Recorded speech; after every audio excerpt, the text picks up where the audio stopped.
This is the KrankCycle. It's located downstairs in our facility, and it's actually a wheelchair accessible machine. So a wheelchair could come up and roll into here, and then it does have a little bit of an angle at the back to prevent the wheelchair from scooting backwards.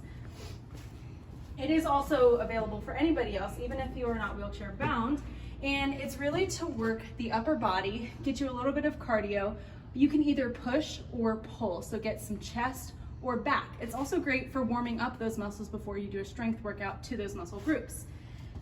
The point of the machine is that you have a resistance going against you, and it will get a little loud, so I'm going to speak before I use it. But I have the handle, and the resistance currently is facing me. So I'm going to push, and I'll be feeling that pressure on my chest.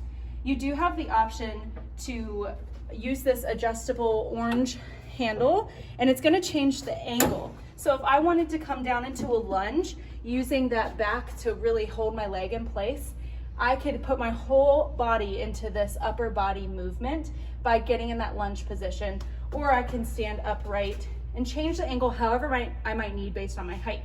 The other way that you can do it, notice everything we've been talking about is chest. You can also do back. So I'm going to make this upright again and then show you that there's another adjustable handle here that actually rotates it. So right now we're pushing. If I rotate it, the resistance is now going to pull.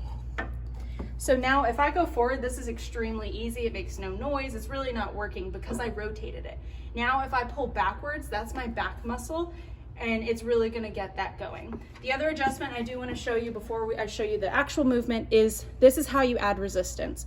Rotate it clockwise to add, rotate it counterclockwise to take away resistance.